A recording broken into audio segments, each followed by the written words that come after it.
Good morning, students. Welcome you all in our online classes.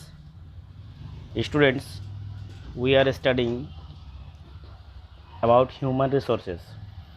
जैसा कि हम जानते हैं, हमने हमारे पिछले क्लासेस में ह्यूमन रिसोर्सेज के बारे काफ़ी चर्चा कर चुके हैं.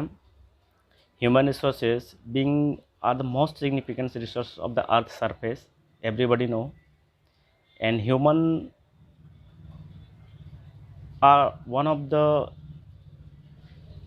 thing, or we can say that whatever the natural resources are there available in our earth, human is only the thing that it convert these all things into useful products. If a human will be not there, then the conversion of these all things will be in trouble, or we cannot the usefulness of these all things cannot be analyzed. Only the human beings are there that recognize the importance of these things and to make useful these all things. So we are all studying about the human resources so far, and in this we have discussed about distribution of population. Means population का distribution कहने का मतलब world के विभिन्न क्षेत्रों में किस तरह से पॉपुलेशन डिवाइडेड है, कहीं ज़्यादा है कहीं कम है, तो कहीं ज़्यादा और कम होने के पीछे रीज़न क्या है, इन सभी बातों की चर्चा हमने अपने लास्ट क्लास में कर चुके हैं. Density of population we have discussed about so far, and factors affecting the distribution of population also we have discussed about कौन कौन से ऐसे फैक्टर्स हैं जो कि पॉपुलेशन जो अनइवन है, पॉपुलेशन जगह जगह पर अलग अलग है, मतलब सब जगह एक समान नहीं है. तो इसके पीछे रीज़न क्या है? इसके पीछे रीज़न है relief, climate, minerals, availability of minerals, availability of soil, and some social factors, cultural factors, political factors, economical factors, and etc. These all things are there. So population change, today we will discuss about the topic population change. Population change actually है क्या, ठीक है ना? We will discuss about population change. Population जो आबादी हमारी है उसमें परिवर्तन आते रहता है या परिवर्तन होता है या परिवर्तन है जगह जगह पर. तो ये आखिर है क्या चीज़ ये? तो population change is a natural phenomenon, ये एक सामान्य घटना है सोचने जाने से, ठीक है ना? ठीक है, आप अगर शुरुआती के दशकों से अगर आप देखें तो पॉपुलेशन में बहुत ज़्यादा चेंजिंग आया है वर्ल्ड की पॉपुलेशन में, ठीक है ना? आप कई सौ साल पहले की बात करें और अब की बात करें तो पहले का पॉपुलेशन कुछ और था और अभी का पॉपुलेशन कुछ और है. जहाँ तक हमें देखने को मिलता है पॉपुलेशन हमारा बढ़ते हुए आया है. It refers to change in the number of people during a specific period of time. तो population change, what is population change? Population change मतलब एक स्पेसिफिक टाइम पीरियड में जो चेंजिंग आता है, ठीक है ना? एक स्पेसिफिक टाइम पीरियड में जो चेंजिंग आया है उसको हम पॉपुलेशन चेंज कह सकते हैं. Population change can never be stable at any place, और ये कभी भी स्टेबल नहीं रहता है, ठीक है ना? Population change of an era depends upon the birth rate, death rate, migration and natural growth of the area. तो पॉपुलेशन चेंज होता क्या है, ये डिपेंड करता है वो वहाँ के मतलब उस जगह का जन्म दर क्या है, वहाँ का मृत्यु दर क्या है, वहाँ के लोग कितने माइग्रेट कर रहे हैं, या तो आ रहे हैं या तो इन माइग्रेशन हो रहे हैं या आउट माइग्रेशन हो रहा है. इन माइग्रेशन मतलब वहाँ पर लोग बस रहे हैं आके, और आउट माइग्रेशन मतलब वहाँ के लोग वहाँ से छोड़कर दूसरी जगह जा रहे हैं, ठीक है ना? ये माइग्रेशन हो गया. तो माइग्रेशन से भी पॉपुलेशन में चेंजिंग आता है. डेथ रेट अगर हाई है तो भी पॉपुलेशन चेंज आएगा, डेथ रेट लो है फिर भी पॉपुलेशन चेंज आएगा, बर्थ रेट हाई है फिर भी पॉपुलेशन चेंज आएगा, बर्थ रेट लो है फिर भी कहने का मतलब पॉपुलेशन को वो चेंज करेगा ना। अगर बर्थ रेट हाई हुआ या लो हुआ, डेथ रेट हाई हुआ या लो हुआ, माइग्रेशन हाई हुआ या लो हुआ, तो वहाँ का जो पॉपुलेशन है वो तो इफेक्टेड होगा, ठीक है ना।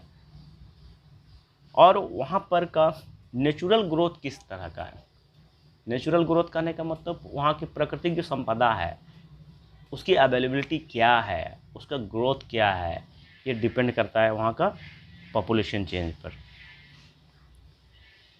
The population of an area increase mainly due to the increased rate of natural growth of population। Simple सी बात है, कहीं का पॉपुलेशन अगर ग्रोथ करता है तो ग्रोथ करने के पीछे रीज़न एक ही है कि वहाँ का जो नेचुरल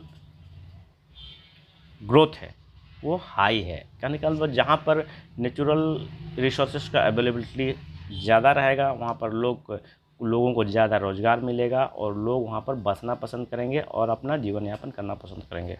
जहाँ पर नेचुरल ग्रोथ नहीं रहेगा वहाँ पर लोग किस उद्देश्य पर बसेंगे वहाँ पर, क्योंकि जहाँ पर लोग बसते हैं वहाँ पर उनको अपने जीवन जीने के लिए जरिया मिलता है तभी वहाँ पर बसते हैं। अगर जीवन जीने का जरिया अगर उनको ना मिले, उनका सस्टेनेबल ना हो, तो लोग वहाँ पर बसना पसंद नहीं करेंगे। On the basis of given figure, we can observe between 1000 AD and 1800 AD world population grew steadily। एक पिक्चर हमने देखा है इसमें 1000 AD से 1800 AD तक में पॉपुलेशन ग्रोथ बहुत रैपिडली किया है, ठीक है ना। इस पिक्चर में हम देख सकते हैं ये जो डायग्राम दिया हुआ है, ठीक है ना।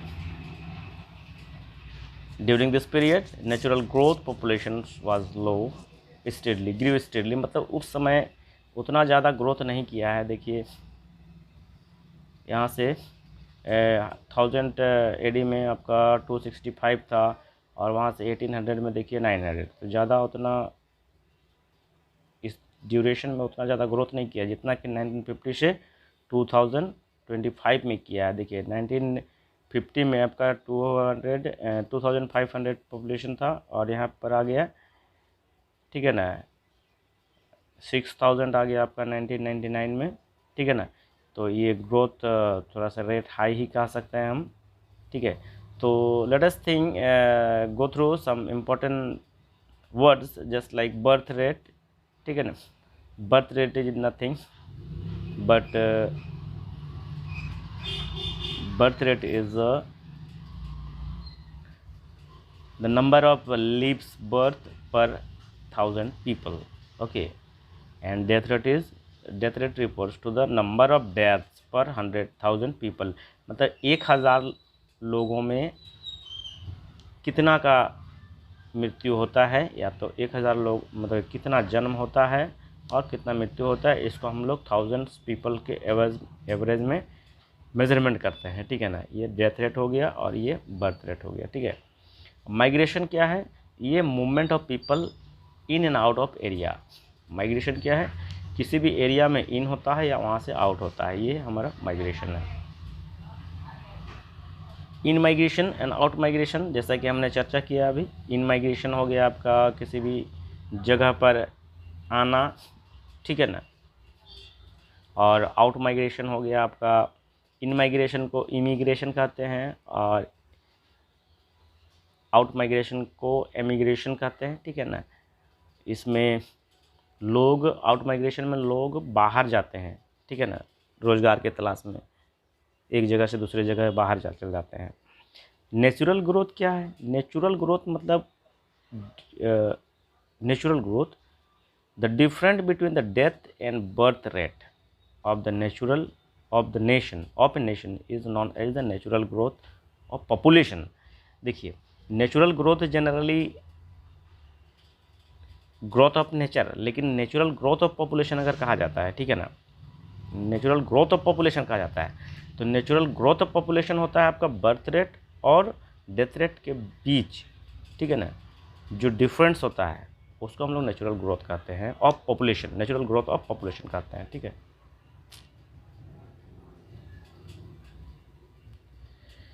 Factor responsible for population change. अब ये जो पॉपुलेशन चेंज हो रहा है ना, तो कौन कौन सा फैक्टर्स इसके लिए रिस्पॉन्सिबल हैं? Reason for slow growth population, और किसी भी जगह का ग्रोथ अगर स्लो हो रहा है तो उसके पीछे क्या रीज़न है, ठीक है ना।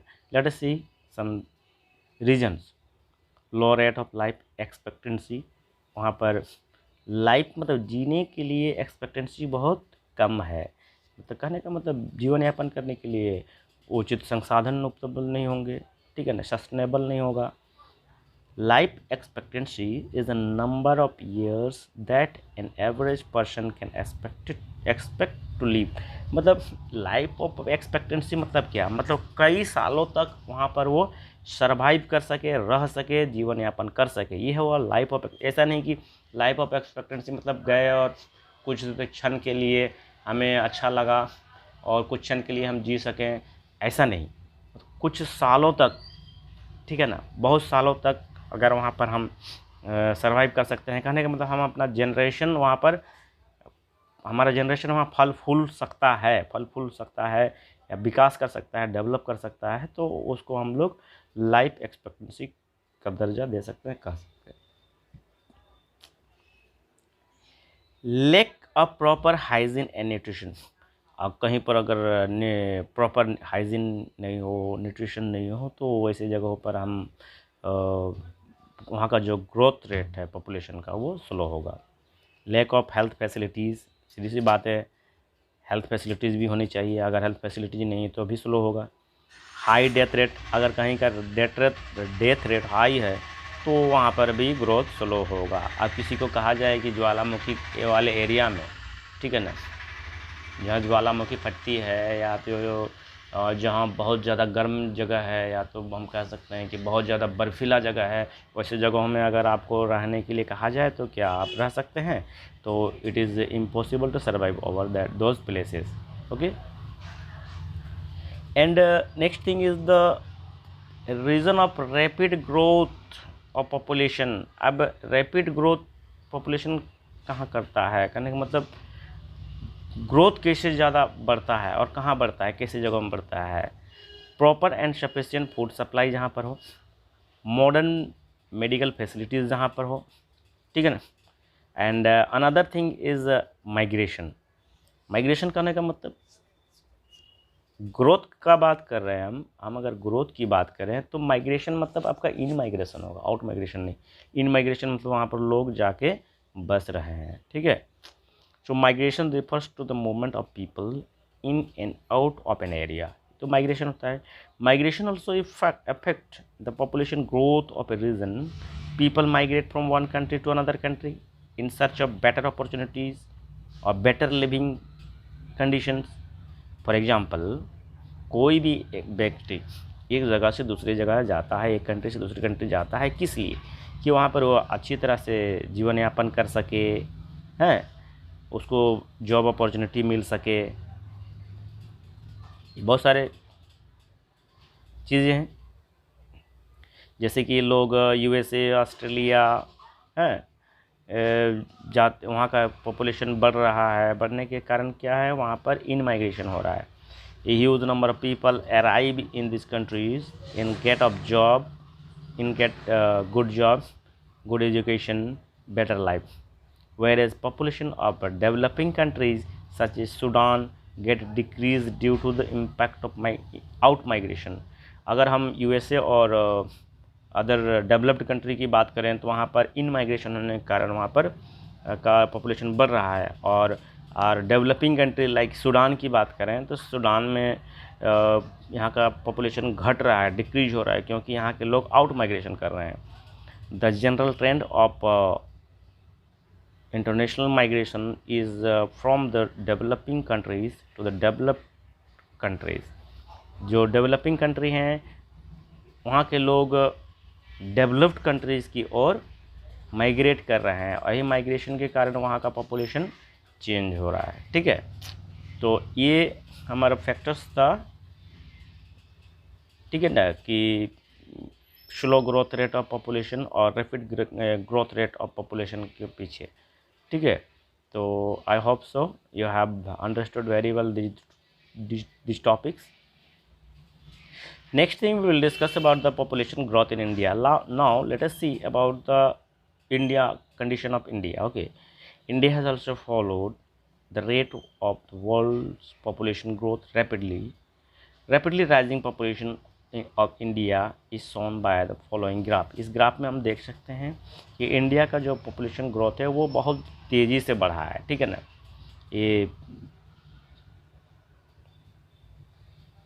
ये रिपोर्ट है आपका 1901 से 2011 के बीच का है, ठीक है ना।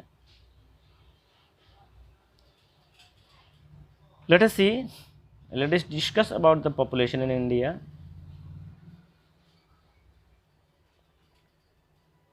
During the period of 1901 to 1911, the birth and the death rate were 49 and 43. Birth rate was 49 and death rate was 43 respectively in India. Okay, but the scenario changed during 1981 to 1991 decade. During this decade, birth rate rises steeply and death rate decreases. अगर हम बात करें 1901 से 1911 के बीच की, तो उस समय का बर्थ रेट था 49 और डेथ रेट था 43। एंड वही बात करें अगर 1981 से 1991 की बात करें, तो उसमें बर्थ रेट जो हमारा बहुत ज़्यादा बढ़ गया और डेथ रेट बहुत ही कम हो गया। इसके पीछे रीज़न क्या हो सकता है? इसके पीछे रीज़न हो सकता है मॉडर्न हेल्थ फैसिलिटी हो सकता है, गुड हाइजीन हो सकता है, मेडिकल फैसिलिटीज़ हो सकता है, ठीक है ना। Availability of modern medical facilities and food supply are responsible for the rapid growth of population, ठीक है ना। यही सब बात है, अगर लोगों को सही से खाना मिले, मेडिकल ट्रीटमेंट अच्छा मिले, तो स्वाभाविक बात है कि जो डेथ रेट है वो डिक्रीज होगी, ठीक है ना। Next thing we will discuss about the population composition, ठीक है ना। a population composition, the description of population defined by the characteristics such as age, marital status or sex is known as the population composition. population का composition में क्या क्या आता है? Age group आता है, मैरिटल स्टेटस आता है, सेक्स रेशियो आता है, ठीक है ना। So these descriptions provide different qualities of human beings. Okay, it is necessary to understand the role and importance of human beings as resources. अगर हम बात करें ह्यूमन की, तो human act as a resource, तो इसको जानना बहुत ज़रूरी है कि what are the importance of human being acting as a resources. These are the three major components of human resources these are as follows. First thing is sex composition, another thing is literacy level, and next thing is age structure. Okay, then what is sex composition? Sex ratio is defined as the number of female age per 1000 mail, मतलब 1000 लोगों में कितना वो females हैं, 1000 mails में कितना females हैं, ठीक है ना। इस चीज़ को हम लोग सेक्स रेशियो कहते हैं।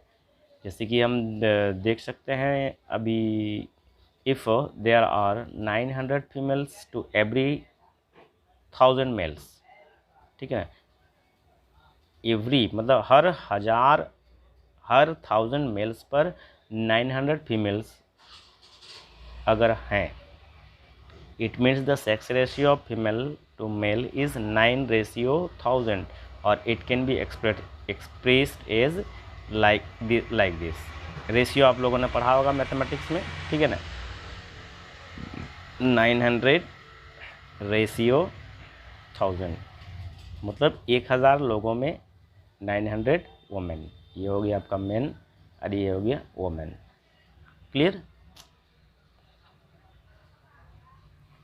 ये पिक्चर है, आप देख सकते हैं distribution of population over continents, ठीक है ना। इसको देख लीजिएगा आप लोग इस पिक्चर को। The world's average sex ratio is 985 females per 1000 mails.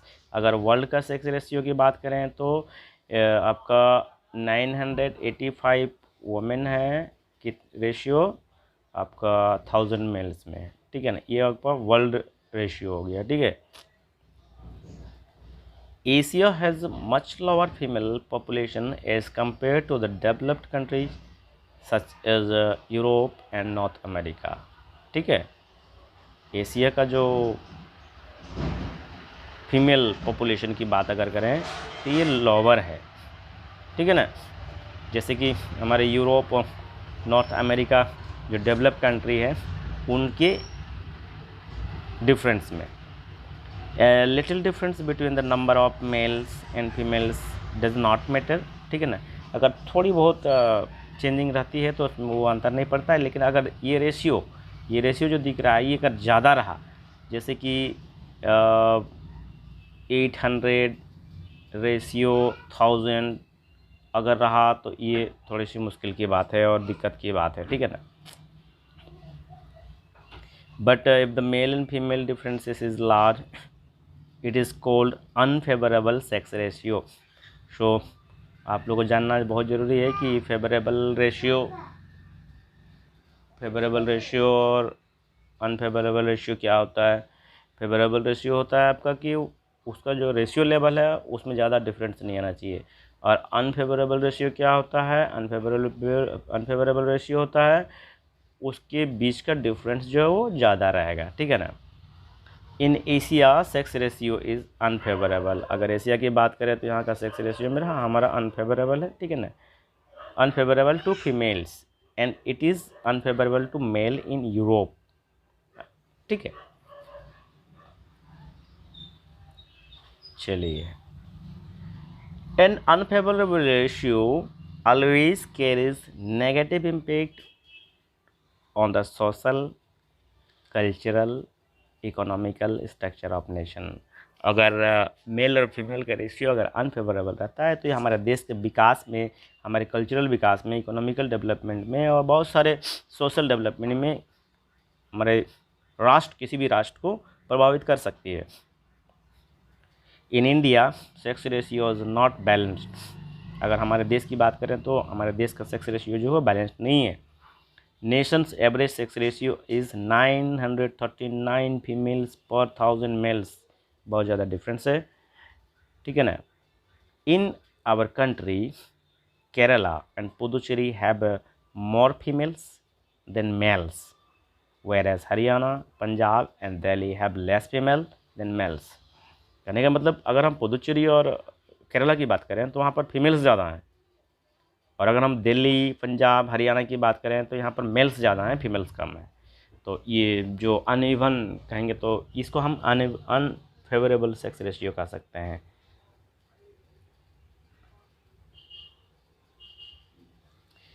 अब एक चीज़ देखते हैं, reason for the unfavourable sex ratio.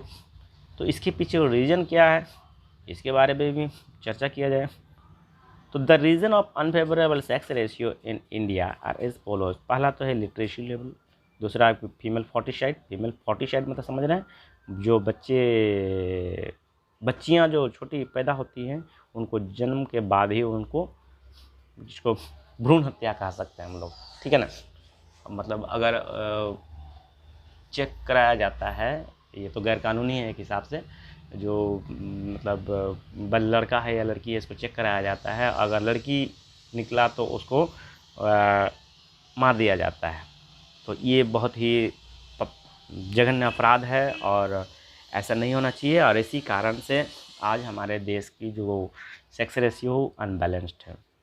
Social and cultural view towards women, और औरतों के प्रति जो हमारा कल्चरल और सोशल व्यू है लोगों का, कि औरतों को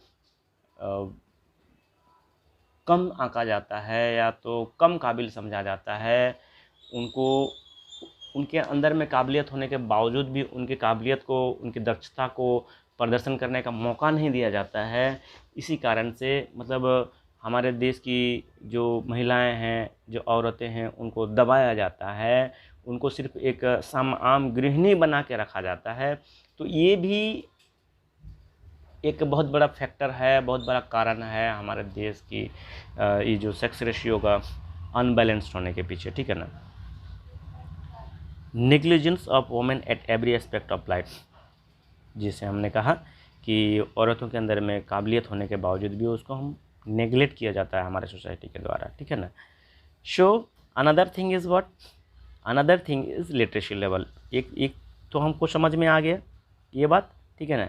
एक ये बात लिटरेसी लेवल जो है, a person of 7 and above years of age who read, write and understand a passage in any language is considered literate in India. If they cannot read and write, they are considered illiterate.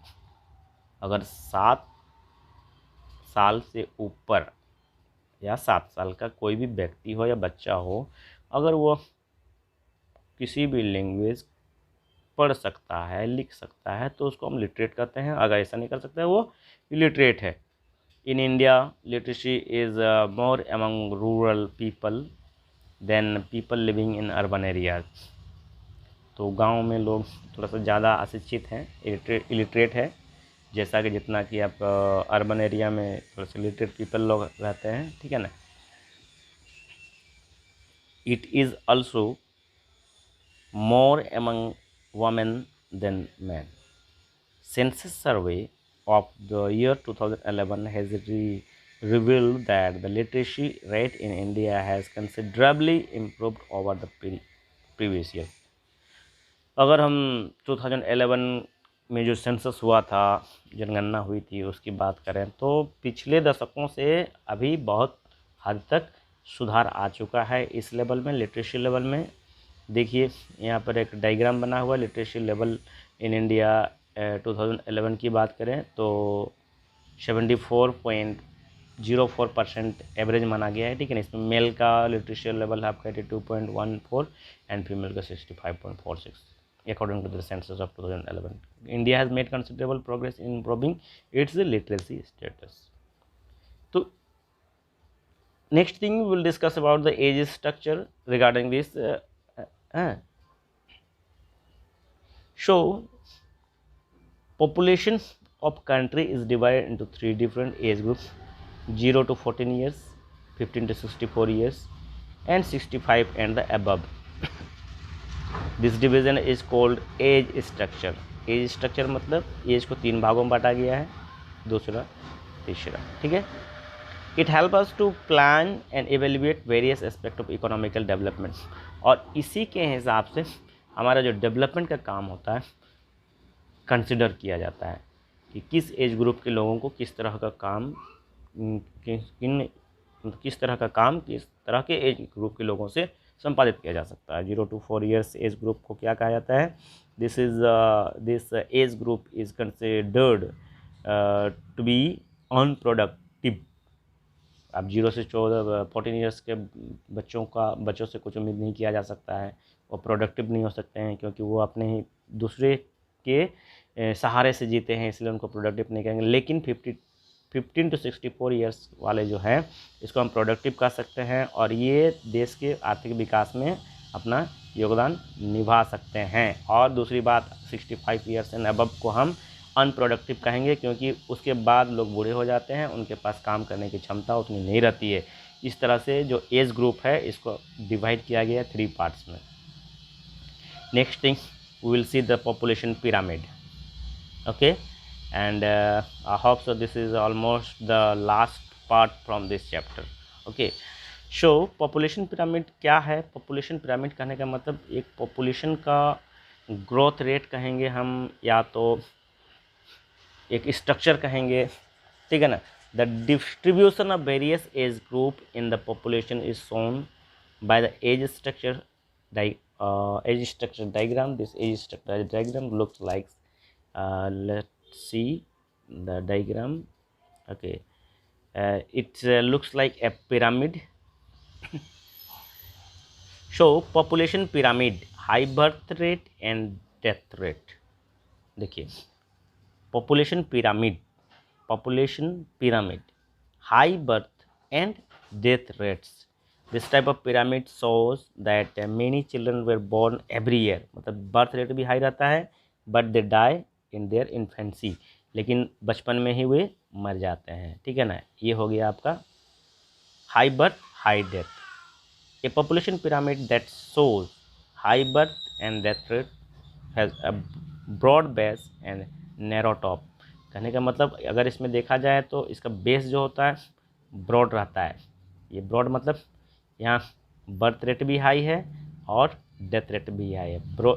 ये चौड़ा है आपका, ठीक है ना, लेकिन अगर इसका चोटी देखा जाए तो ये हमारा नैरो रहेगा, ठीक है ना, ठीक है।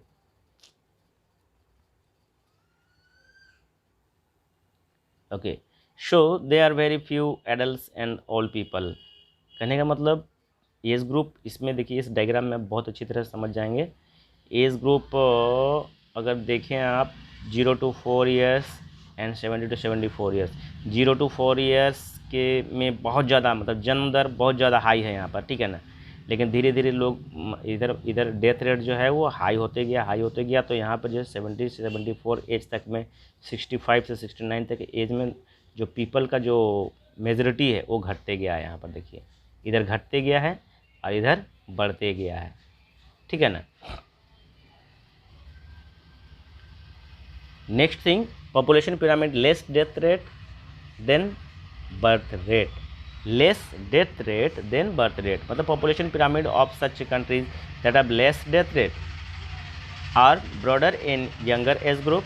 This type of pyramid is shown for India and other populated countries that have a large number of young working people। ये पिक्चर आप देख सकते हैं, ठीक है ना, इस पिक्चर में। अच्छा, नेक्स्ट थिंग हम लोग देखेंगे population pyramid less birth rate then death rate, ठीक है। इसमें the country with low birth rate have population pyramid narrow at the base में नैरो रहेगा, ठीक है ना। और this type of pyramid is use shown as structure of Japan. इसको हम लोग इस टाइप से हम देख सकते हैं। ये पिक्चर दिख रहा है, ये तो हमारे इंडिया का, ये जो पिक्चर दिख रहा है ना, ये हमारे इंडिया के लिए है, ठीक है ना। और ये पिक्चर जो दिख रहा है वो जापान का है, ठीक है, ये जापान के लिए है, ठीक है। सो इस तरह से हम समझ सकते हैं ये टोटल पॉपुलेशन चेंज के विषय में है, ठीक है ना। और we had discussed so far about the human resources. तो जहाँ के लोग ज़्यादा स्वस्थ होंगे, जहाँ के लोग ज़्यादा स्किल्ड होंगे, और जहाँ पर ज़्यादा नेचुरल रिसोर्सेस होंगे, ठीक है ना, तो वहाँ पर का पॉपुलेशन रेट जो होगा वो हमारा हाई होगा और वहाँ पर माइग्रेशन भी हाई होगा। और एक चीज़ है, ह्यूमन को हम रिसोर्स के रूप में चर्चा किए हैं, क्योंकि अगर ह्यूमन ना हो तो हमारे जो नेचुरल रिसोर्सेज हैं वो धरा के धरा ही रह जाएंगे, उसको कोई यूटिलाइज नहीं हो पाएगा। और उन रिसोर्सेज को, नेचुरल रिसोर्सेज को यूटिलाइज करने के लिए पीपल को स्किल्ड होना ज़रूरी है, पीपल को हेल्दी होना ज़रूरी है, ठीक है ना। तो ये बहुत सारी ऐसी एस्पेक्ट्स हैं, बहुत सारे ऐसे कंडीशंस हैं जो एक डेवलप्ड कंट्री के लिए बहुत ज़रूरी है, ठीक है। So by this we have finished all about this chapter. Some new words are there, new words, so we cannot say that we have discussed in this chapter itself also about all these things, just like population change, what is population change, we have discussed pattern of population distribution, birth rate, migration, death rate, life expectancy, natural growth, density of population. So these are all important words, okay. We must have to learn all these things, and whatever the things we have discussed so far from this chapter or from these topics, you must have to learn, and once again you go through by your books and learn all these things. These are very important to know as per your students of class 8, okay. In our next class we will do another part, or we'll discuss about some important questions from these chapters, okay. So Wish you all the best. Thank you very much. Stay connected with us. Thank you.